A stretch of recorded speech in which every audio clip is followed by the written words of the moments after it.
You announced on Friday that the Australian government would be prescribing this right-wing terror organisation, Terrorgram, as a terrorist group. As I understand it, they've committed something of a terror attack in Australia already in relation to Newcastle MP Tim Crackenthorpe. Can you take us through that? Yeah, so if I sort of explain what Terrorgram is, because it's different to what most of your viewers would think of when they think of a terrorist organisation. So normally when you think of a terrorist organisation, you think of your small groups of people meeting in private venues, starting to plot, trying to recruit people to their number, and then together ultimately carrying out some sort of action.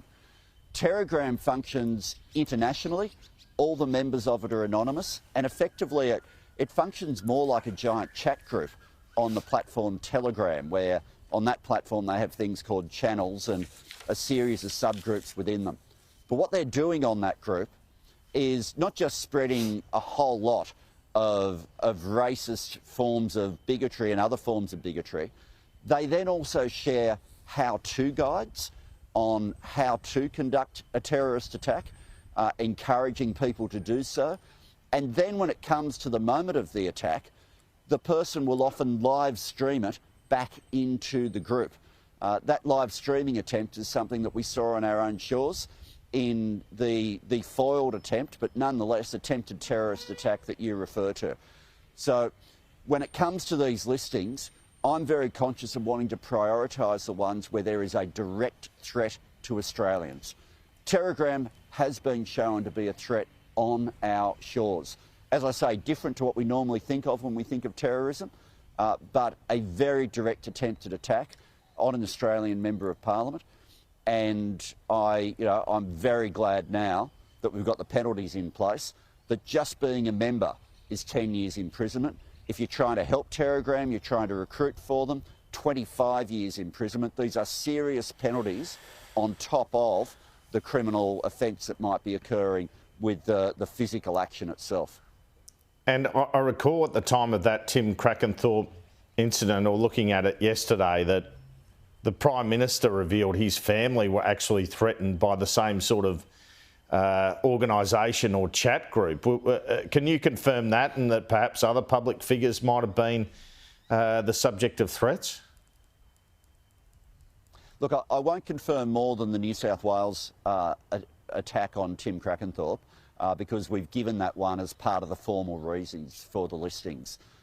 But I can tell you that Australians are much safer in a situation where the moment we know that somebody is part of this group, we can charge them. Mere membership, we're not in a situation now where we're waiting for someone to actually try to do something horrific. Mere membership of this and involvement in this organisation means we can charge people and send them to jail. How concerned are you, and this is really in your portfolio space, that we might see in Australia the sort of attacks we've seen in the US and UK on politicians? I'm very conscious of it, and I've had this exact conversation with my UK counterpart, where I'm making sure that we're getting all the information from them, because obviously with Joe they had the fatal stabbing of a Member of Parliament just making herself available to the community. I don't want Australia to become a country where Members of Parliament can't move around freely and engage with the community. It's good for democracy. But in the same way as I'm very conscious with New Zealand that the attack on the Christchurch mosque that occurred, where people were just wanting to pray, was conducted by an Australian. And we've seen a whole lot of attacks on places of worship, including mosques and synagogues, in recent times in Australia. The difference now is that a whole lot of the organisation for this doesn't have to start in your country.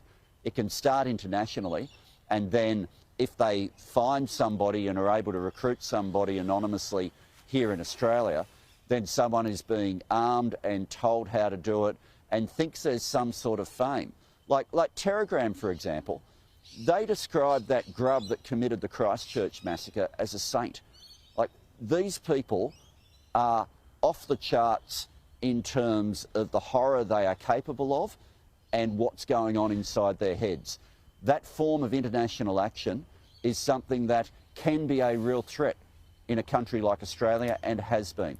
And that's why I'm determined to make sure that we keep people safe. The fact that it's a different form of terrorism doesn't change one bit the fact that we need to act on it as seriously as we would if it were a group of people meeting in a room in a terrorist cell.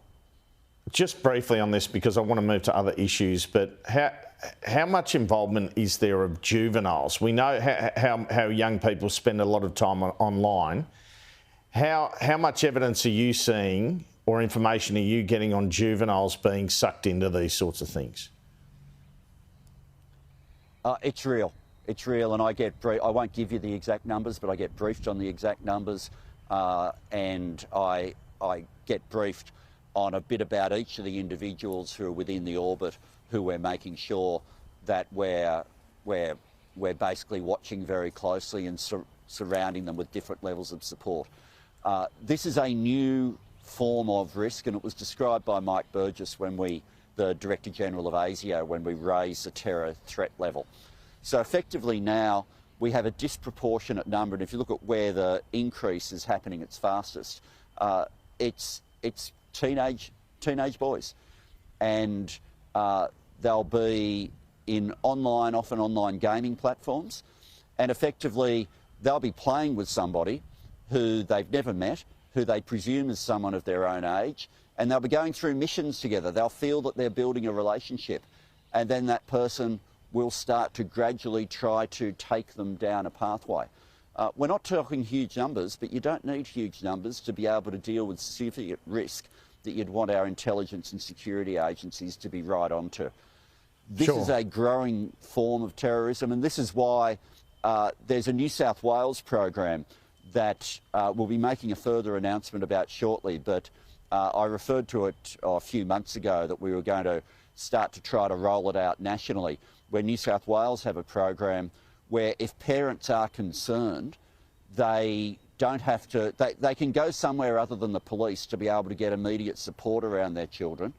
And then obviously that makes sure that from parents' perspective, where they're just a little bit worried as to some conversations that are just way out of kilter with what they've ever had from their child before, that there's somewhere they can go, they can get that sort of support, and that way we can hopefully head some of this off at the pass. Has there been any consideration given post the Iran attacks to lifting the terror level in Australia? What's the advice on that?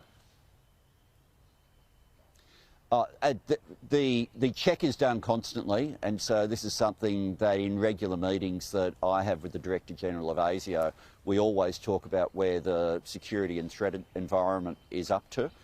We don't have calls at the moment to raise the security threat level, but as you'd expect, the decisions that we make can often be affected by a change in how Australians are feeling, or some Australians are feeling, some bad actors are feeling, based on what's happening overseas. So whenever there's a higher level of alert coming from overseas, that causes us to watch things in a different way in Australia. But at the moment, we don't have any reason to further raise the terror threat level.